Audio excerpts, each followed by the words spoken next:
Today, we're diving into the political philosophy of Thomas Aquinas, truly a giant of the Middle Ages. His work is this amazing synthesis, right?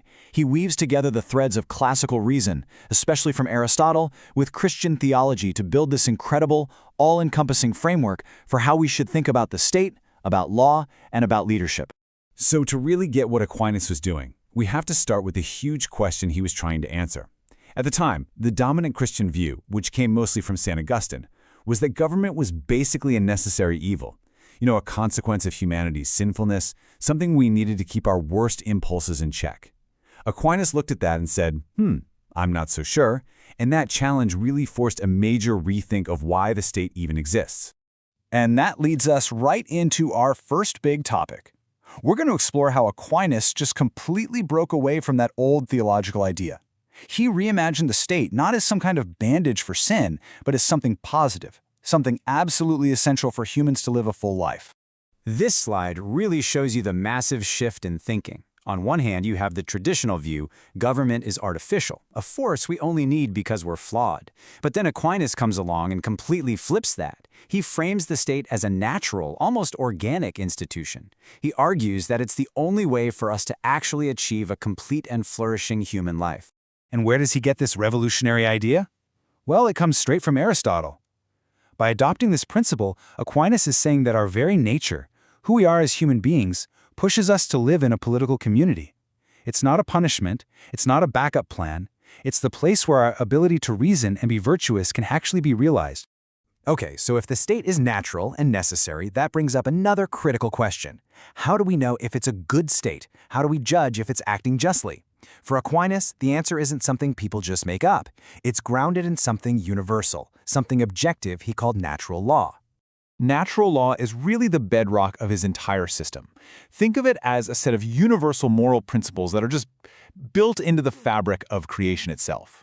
And the key part here is that Aquinas believed you don't need some special divine message to understand it. It's accessible to any human being, just by using our own innate ability to reason. Now, this has a massive implication for any law that humans create, what we call positive law. For any man-made law to be legitimate, to have any real moral power, it has to be in line with these principles of natural law. If a human law goes against this higher standard, then it's fundamentally broken. And this quote just perfectly captures his whole legal theory. A command from a ruler that violates natural law isn't really a law at all. It's just the ruler's will. An act of force. It has no moral authority, and in Aquinas' view, you're not morally obligated to follow it. So we've got a state founded in nature and a legal system grounded in natural law. Now we can get into the really practical stuff. What kind of government did Aquinas think was best to actually achieve a just and stable society? Instead of just picking one system, Aquinas argued for something called a mixed constitution. It's brilliant, really. He basically took the best parts of the three classic forms of government. You get a monarch for unity and so that decisions can actually be made. You get an aristocracy of the most virtuous citizens to give wise advice, and you get a democratic part to make sure the people consent to being governed and even have a role in picking the ruler. This wasn't an idea he just pulled out of thin air. It came from a deep reading of history and philosophy. It's inspired by Aristotle's own political analysis, and he also saw a model for it in the government God established for the Israelites through Moses. For Aquinas, this blended system was just the most reliable, safest structure to prevent tyranny and work for the common good. Understanding the perfect government structure brings us to its ultimate purpose. What's the end goal? What is the single most important job of a leader in Aquinas' world? Because it's a lot more than just keeping the peace or managing the economy. This analogy from Aquinas is just perfect for explaining it. A political leader isn't just a maintenance person trying to keep the ship of state from sinking. Nope. The leader is a captain, a helmsman who knows exactly where the ship is supposed to go. The job is to actively steer the whole community toward its proper final destination. And Aquinas gives us a very clear hierarchy of goals that defines that destination. At the bottom, you have material well-being. That's the foundation. Above that, you have living a virtuous life, which is guided by teachers and moral instruction. But the ultimate goal, the thing that everything else is aimed at, is spiritual, achieving eternal happiness with God. And that is the king's supreme responsibility, to direct the whole community toward this final end. This focus on a spiritual goal brings us to the really unique role of the king in Aquinas' system. The monarch isn't just a secular manager. They play a direct, vital role in the spiritual destiny of their people. He uses this series of analogies to show the king's central ordering job. Just like God brings order to the universe, and just like our rational soul directs our body, the king is supposed to be the source of reason and order in the kingdom, uniting everyone and pointing them toward their common purpose. This huge duty is broken down into a three-step process.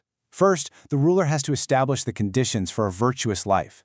Second, they have to preserve and protect that life from any threats. And finally, they have to always be working to improve it, to help the community become even more virtuous. It's a constant, ongoing project. This slide clears up the power dynamic between the government and the church. So the king is subject to the church's authority when it comes to the final spiritual goal. But, and this is a big but, in all worldly matters, all the things that have to do with civil life, the king's authority is supreme. His job is to direct all of those earthly activities toward the ultimate spiritual goal that's defined by divine law.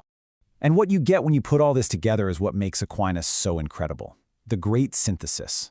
He built this unified system where the natural world, understood through reason, and the political world, guided by a just leader, are both folded into a complete theological vision of divine purpose. It's an absolutely monumental achievement. And this leaves us with a profound question that echoes right into our modern secular world. Aquinas gave a clear, transcendent reason for why governments have authority. But if you take that divine purpose away, which is what most modern political thought has done, then what's left? What gives a government the moral right to rule? It's a question that Aquinas' philosophy forces us, even today, to really grapple with.